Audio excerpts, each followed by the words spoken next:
السلام علیکم دوستو، میں ہوں ڈاکٹر اشتیاق تو سن رہے پہ سارا یوٹیوب چینل۔ آج دی ویڈیو بہت ہی اہم ٹاپک، کیا آپ کے جانور کے منہ سے رال آ رہی ہے؟ کیا آپ کا جانور کھانا کم کر رہا ہے؟ کیا جانور کے منہ میں چھالے بن گئے ہیں یا پاؤں میں زخم آ گئے ہیں یا جانور کا ٹمپریچر کافی حد تک بڑھ گیا ہے؟ ان تمام علامتوں کے ساتھ تو دوستو یہ خطرناک بیماری منہ کھر بھی ہو سکتی ہے۔ منہ کھر ایک وائرل بیماری ہے جو کہ گائے، بھینس، بھیڑ بکریوں میں بہت تیزی سے پھیلتی ہے۔ اگر ایک جانور اس سے متاثر ہو جائے تو باڑے میں موجود سارے جانور اس سے متاثر ہو سکتے ہیں۔ یہ بیماری زیادہ تر گندے ماحول یا متاثرہ جانور یا زیادہ جانوروں کے ایک جگہ پانی پینے سے پھیل سکتی ہے۔ اب آتے ہیں اس بیماری کی عام علامات جو جانور میں نظر آتی ہیں۔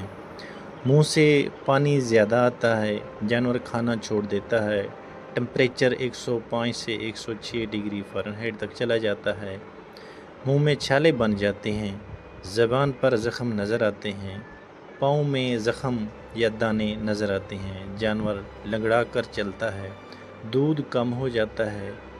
چھوٹے بچڑوں میں یہ بیماری کافی حد تک خطرناک ہوتی ہے۔ یہ بیماری ایک جانور سے دوسرے جانور میں کیسے پھیلتی ہے؟ یہ بیماری ہوا، پانی، چارہ ایک دوسرے کے قریب رہنے سے جلد پھیلتی ہے۔ اگر آپ کا جانور بیمار ہے تو باقی جانوروں کے برتن الگ کر دیں، پانی پینے کے برتن بھی الگ کر دیں، کھرلیاں بھی الگ کر دیں، بیمار جانور کو علیحدہ کر دیں۔ اگر بیمار جانور صحت مند جانوروں کے ساتھ کھڑا رہا تو سارے جانور متاثر ہوں گے۔ دوستو یہ ایک وائرل بیماری ہے، خاطر خواہ اس کا کوئی علاج نہیں ہوتا، تاہم ٹمپریچر کم کرنے کے لیے، زخموں کو کم کرنے کے لیے، زخموں کی وجہ سے درد تکلیف کو کم کرنے کے لیے ادویات کا استعمال کیا جاتا ہے۔ جانور کو اگر زیادہ بخار ہے تو اس کے لیے پینیوڈ 5 گرام، ایلموکس LA اور ساتھ کیٹوجیٹ، لوکسین وغیرہ استعمال کر سکتے ہیں۔ جانور کے اگر منہ میں زخم ہے تو پھٹکڑی والے پانی یا ہلکے جراثیم کش پانی سے منہ کو صاف کریں، بعد میں گلیسرین لگائیں۔ پاؤں میں اگر زخم ہوں تو زخموں کو صاف کریں، اوپر زخموں والا سپرے کریں۔ اگر کیڑے ہوں تو ٹیگافان پاؤڈر میں پانی ملا کر اس سے دھوئیں، کیڑے مر جائیں گے اور بعد میں سپرے لگائیں۔ سپرے سے زخم جلدی ریکور ہو جائیں گے۔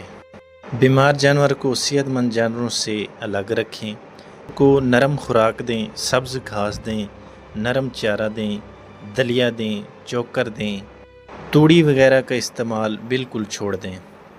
علاج سے بہتر احتیاط ہے، جانور کو وقت پر ویکسین لگوائیں۔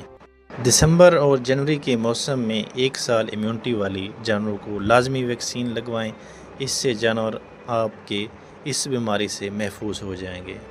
بازار میں مختلف برانڈز کی ویکسین آ رہی ہیں، جیسے ایفٹوویک ہے، اس کے بہترین رزلٹ ہیں، اس کے استعمال سے جانور اس بیماری سے محفوظ ہو جائے گا۔ باڑے کو صاف ستھرا رکھیں، بیمار جانور کو الگ رکھیں، باہر سے آنے والے جانور کو پہلے والے جانوروں کے ساتھ مکس ہرگز نہ کریں، اس کو کم سے کم 1 ہفتہ علیحدہ باندھیں۔ دوستو بہت سے لوگ اس بیماری کو چھپاتے ہیں، جس سے پورے علاقے کے جانور متاثر ہو جاتے ہیں۔ اگر آپ کے فارم پر یہ بیماری آ چکی ہے تو آنے والے دوستوں اور ہمسائیوں کو بتائیں کہ منہ کھر کی بیماری آ چکی ہے، اپنے جانوروں کو ویکسین لگوائیں اور ان کا گزر اپنے فارم کی طرف نہ ہونے دیں، اور نہ ہی آپ ان جوتوں سے ان کے فارم پر جائیں جو آپ اپنے فارم پر استعمال کرتے ہیں۔ احتیاط علاج سے بہتر ہے۔ دوستو امید ہے آج کی ویڈیو میں آپ کو منہ کھر کی بیماری کے بارے میں مکمل معلومات ملی ہوں گی۔ اگر ویڈیو اچھی لگے تو لائک کریں، چینل کو سبسکرائب کریں، ویڈیو دوسروں کے ساتھ شیئر کریں تاکہ دوسرے کسان بھائی بھی اپنے جانوروں کو محفوظ بنا سکیں۔ اگر آپ کے جانوروں میں بھی کوئی مسئلہ چل رہا ہے تو کمنٹ میں ضرور بتائیں۔ اللہ حافظ۔